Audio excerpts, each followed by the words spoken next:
चलो, आज हम पढ़ते हैं नोट सर्कल। ठीक है, पिछले वीडियो में हमने बहुत सारे म्यूजिकल नोट के बारे में बात किया था कि टोटल वेस्टर्न म्यूजिक में कितने नोट्स होते हैं।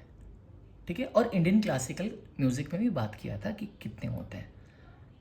ठीक है, अंतर नहीं होता, इनमें भी 12 हैं, उनमें भी 12 है, टोटल 12 नोट है। तो 12 नोट होते हैं। वो कौन से होते हैं 12 नोट, ये मैं लिख देता हूँ एक बार, वैसे आपको भी पता होगा।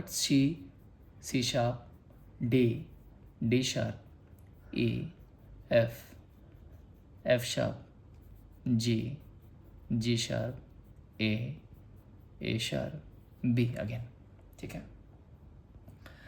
अब सर्कल का मतलब ही पता है आपको, सर्कल ऐसा होता है। ठीक है, बोर्ड थोड़ा छोटा है, मुझे इसको इरेज करना पड़ेगा, तो फिर मैं बनाता हूँ इसका मतलब क्या था। ये क्लियर है ना कि 12 नोट कौन कौन से होते हैं।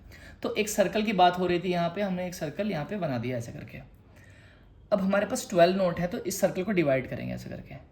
ऐसा नहीं कि एकदम बाकायदा आप स्केल से डिवाइड कर रहे हो ना, ऐसा कुछ नहीं है, बस ऐसे बना दो। एक सर्कल में नोट होना चाहिए, बस इतना फंडा क्लियर रखो आप ना।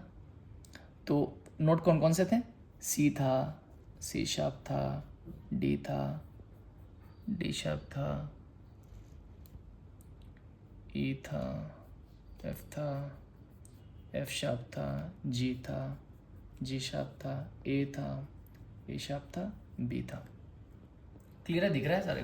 हाँ, सारे नोट दिख रहे हैं कि एक सर्कल में C sharp D sharp E, F sharp G sharp A sharp B, C.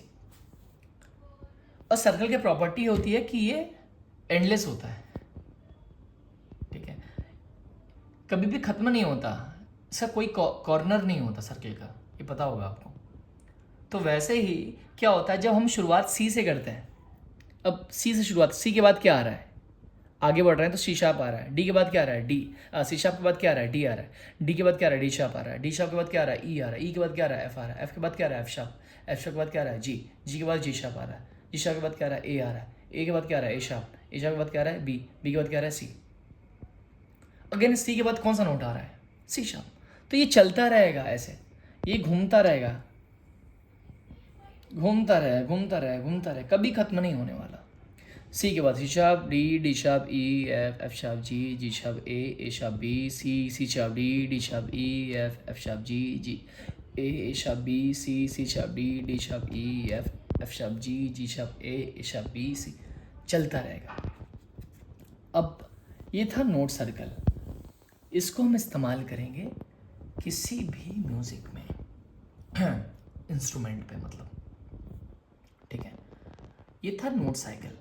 और एक बात आप याद रखो कि जैसे हम राइट साइड बढ़ते हैं क्लॉकवाइज, क्लॉकवाइज मतलब क्या होता है, क्लॉकवाइज का मतलब क्या होता है कि जिस डायरेक्शन में घड़ी की सुई चल रही हो, इस डायरेक्शन में घड़ी चलती है ना, टिक टिक टिक टिक टिक, तो इस डायरेक्शन को क्या बोलते हैं, क्लॉकवाइज। और इस सेम डायरेक्शन के अपोजिट तो एंटी क्लॉक हो जाएगा। ठीक है, तो जब आप क्लॉकवाइज जाते हो तो पिच बढ़ती है। ठीक है, क्या होती है, पिच बढ़ती है, मतलब सी से आगे बढ़ेंगे तो इसकी पिच, सी शार्प की पिच सी से ज़्यादा होगी। फिर सी शार्प से डी बढ़ेंगे तो डी की पिच बढ़ जाएगी, सी शार्प से ज़्यादा होगी।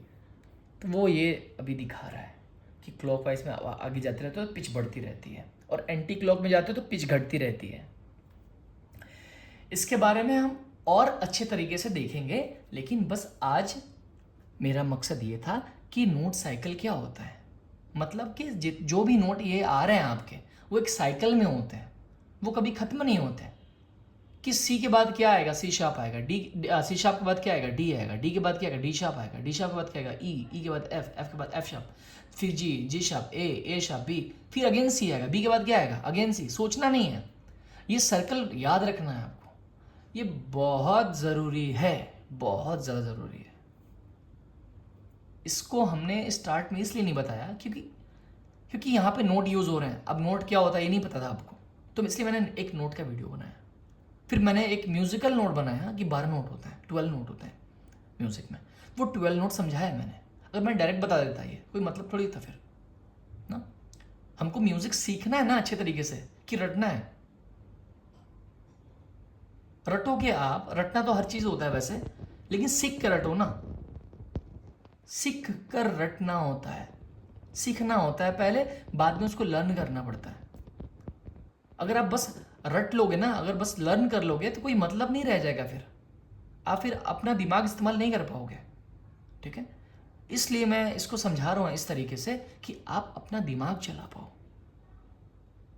ठीक है, क्योंकि आप कुछ भी सीखते हो, आप खुद से कुछ कर पा रहे हो या नहीं, ये ज़रूरी है। आप नहीं, ये बहुत ज़रूरी है कि आपने जो सीखा है आप उसको इस्तेमाल कर पा रहे हो कि नहीं।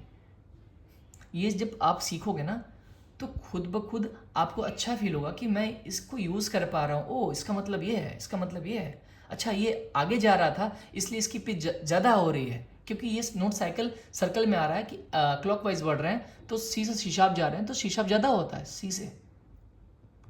ओ, सी शार्प से डी शार्प, तो सी शार्प डी शार्प मतलब डिफरेंस है, तो सी शार्प कम होगा, डी शार्प ज़्यादा होगा।